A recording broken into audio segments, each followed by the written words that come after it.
Yeah, what up, YouTube? It's your boy, Another Zod. Anyways, before I get into this, I just like to send all the shouts out to the homies from Las Vegas, from the West, East, South, and North, and to all the homies from Bakersfield, Colonia, Vagon Bakers, and just everybody representing Bakersfield, period. All the 661 AV, you know what I mean? Gotta represent Antelope Valley. You know, they're part of the Valle and shit, you know what I mean? They're the ending of Los Angeles, but hey, for a minute, these motherfuckers were leading. I mean, it's negative, but they were leading in the murder rate for a long time. People go to AV and think that, you know, it's soft, but it's not. Like, it's one of those spots that you got to really just keep it low, because if not and shit, you fuck around and, you know, come up missing, whatever.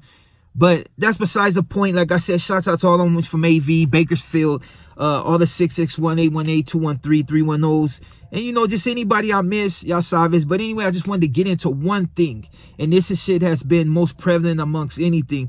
And that's that disconnect and the discord amongst younger homies and older homies. You know, you got a lot of younger homies that see their older homies and be like, oh, this motherfucker's just a tecato, and this fool, you know, all whacked out and shit, got track marks up and down his arm. And then you got the older homies that see the youngsters and be like, man, look at these fools dressing like maricons, or however way they want to say it. Like, you know, you see lots with skinny jeans, they got fades and all this other shit, and they don't really take the time to understand and learn what it is to be a youngster now growing up. And a lot of young homies don't take the time to really understand what it was like for older homies growing up.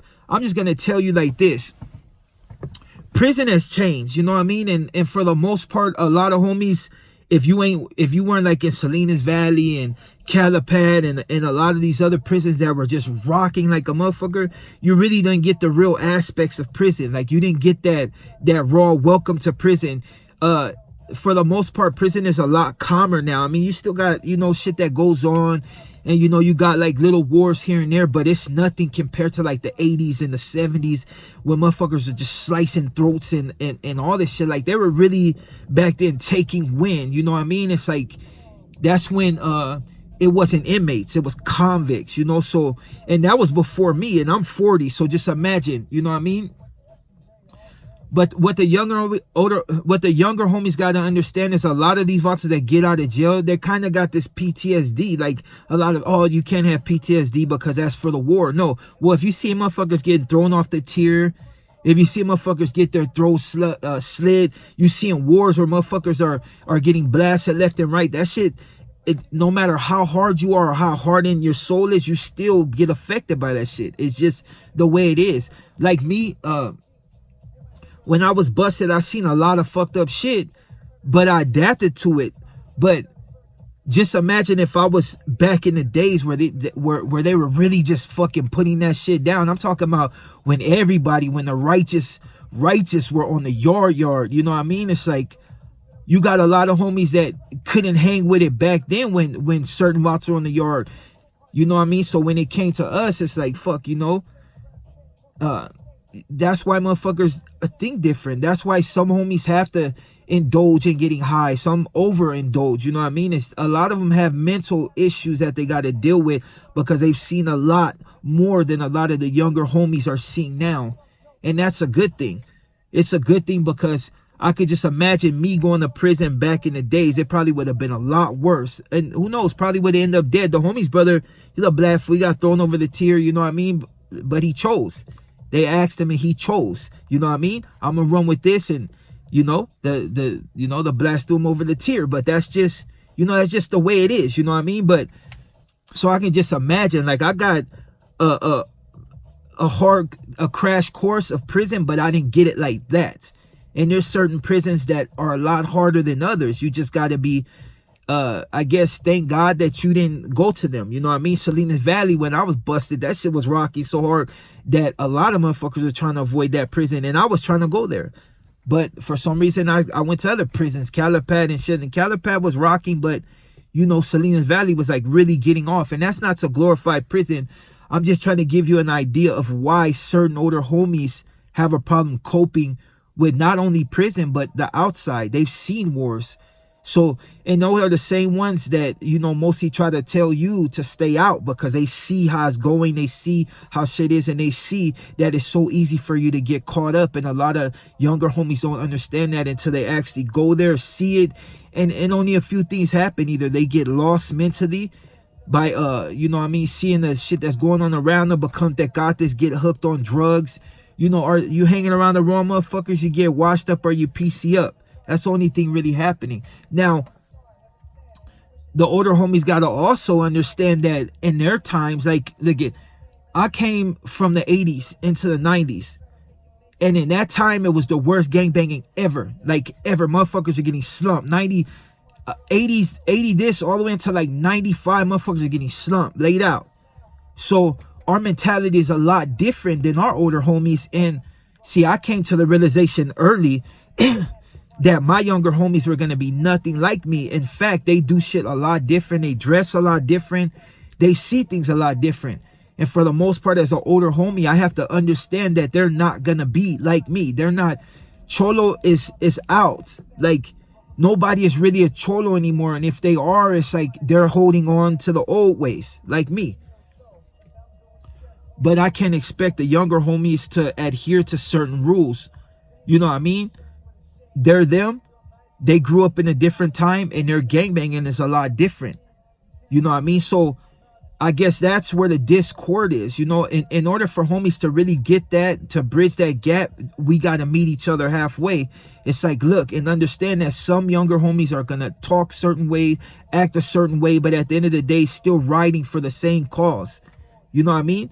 You know, there's other older homies that get out and their mindset is different. I won't even lie. I remember I was in Tehachapi and I was like one of them youngsters, really didn't understand a lot of shit. I knew a lot of shit, but I still like didn't shake hands with certain fools, you know what I mean? Because I always thought, oh, this shit is going to get, you know, something going to happen if I shake hands with this fool because he's not a homie.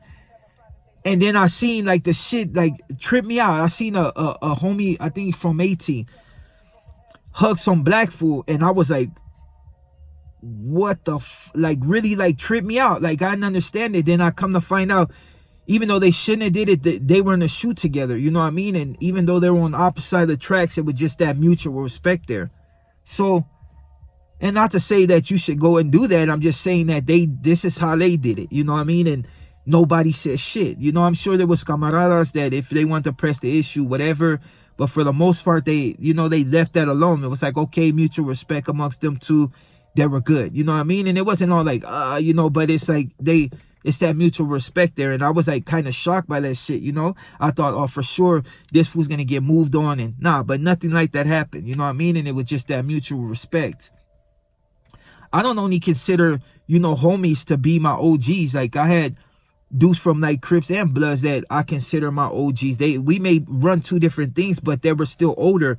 And I came up in a time where we were taught to respect the older vatos.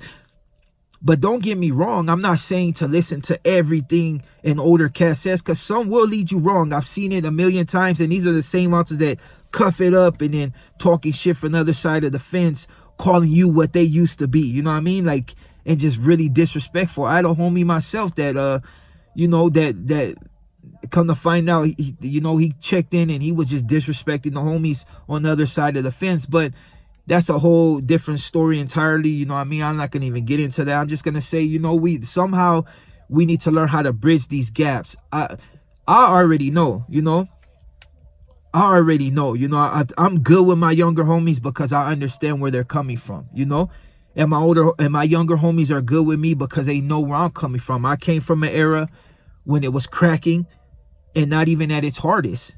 Just on the streets, yeah, gangbanging, it was cracking at its hardest. The 80s into the 90s was cracking. It's the worst time for gangbanging, but I understood that and they understood that. They're just trying to make their way. So as an older homie, I can do nothing but try to guide them. Not mislead them, guide them. And that's something that the older homies have to get into. You know what I'm saying? You guide these motherfuckers in a certain direction so they don't turn out to do the same exact shit that you do. Or even even when the homies used to give us glass shot and shit, they used to put us up on game, but they always did it in a way to where we can understand it. You know what I mean? It's like, if you're going to be a criminal, then you know, be the best criminal you can be, you know. And if you're going to get your life right, make sure you do it in a way to where it's going to benefit you and benefit your family. And now that's what it comes down to, benefiting your family. You know, some people might be like, "Ah, this fool just talking," but it's just real. I lived a life. I know it. I've seen it. And I understand the discord amongst younger homies and older homies. And that's something that we gotta bridge. You know what I mean? I can't look at every older homie and think they're a tecato. There was homies that were busting me down in prison. And I'm talking about workouts so cold that I just give up. You know what I mean? Once outside of the regular routine, I'm like, okay, I'm done, you know? And I used to really get my workout on, but it's like I said, I couldn't put everybody in the same category. So when you see a lot of, like, you know, you see your older homie on the street, you know, he might be doing bad. You know, sometimes you got to just reach out to these vatos, because some of these vatos, not all of them, but some of them have seen a lot of horrific shit, and that shit mentally fucks with them. You know what I mean? And some vatos go Christian because that's their calling. And, you know, and a righteous homie just got to understand, at the end of the day, we are not all alike. And for the most part, that's a good thing. As long as you representing the same cause, but you understand the consequences of your action, you will always be right. You know what I'm saying? You will always be right. Understand the consequence of your action. Oh, and for the people that be like, you know, as far as like I'm speaking on gangs and, you know, I'm speaking against gangs, save that. I don't speak against gangs. I came from gangs. I'm not speaking against prison because I went to prison. I'm saying, for the most part, if you're going to really, really, really be full-fledged with that shit and you want to participate in everything, just understand what you're getting yourself into. That's it. And that's what an older homie does. He tells the younger homies, like, hey, you know, it's a motherfucker in there. You know, you shouldn't do it. But at the end of the day, I can't wipe a motherfucker's ass. I can't hold his hand. All I can do is try to guide him in the right way. And if he's going to persist on going that way, insist on going that way, then I got to try to do something to make sure he make it home. You know what I mean? Because a lot of homies that go in there losing their life because they don't understand everything that goes into the life. You got to really be about that shit. You know what I mean? And in a lot of cases, you get lost in the system. You know what I mean? I got homies that's been down for over 25 years. And I'm praying Evox come home. It's like you made a mistake in life. You know, sometimes you do murders and it's like, you know, but I'm hoping Evox come home because it's their time, you know. So with that being said, to all the homies, happy Saturday. Sorry if I was just ranting, but this is basically to try to figure this out, you know, to get homies back on track, because younger homies disrespecting older homies and older homies disrespecting younger homies, that shit ain't cool. I'm going to tell you one thing I know in some cases is fear. Older homies trying to check younger homies ain't having it. Some are nervous, so they ain't going to sit there and fight with you, so they try to kill you.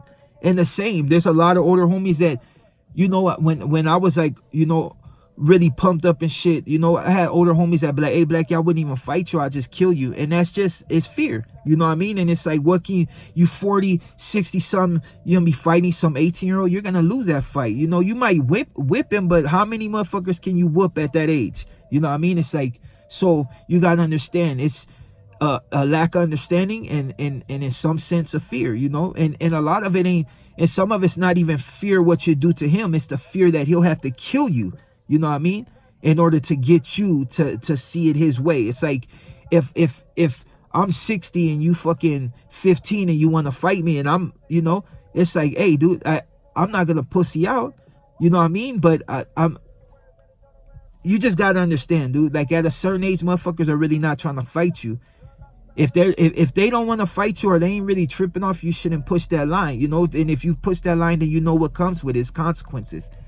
And that's the same for older homies that try to push on younger homies. Just stay in your lane. Like I said in my video, I always say when it comes to the older cats and the younger cats, I stay in my lane. And if you're older cat around my age, you know, I still have problems. Fools want to call me, I still want to fight, but for the most part, I understand this. At some point, that's the end of that. You know, so you just got to be in that state of mind to where you can tell about that, hey, you know, I'm good, you know, and stay in your lane and they'll stay in their lane. Don't disrespect the younger homies and you know, hopefully they won't disrespect you and it'll be somewhat of a mutual respect, you know what I mean? And that's what it comes down to. Just respect his get down and he gonna respect yours. And that's your boy Zod. you know what I mean? To, like I said, sorry my beer's all fucking chaffas, but for the most part, you about to enjoy your Saturday, and I will catch you in the next video. Ladies.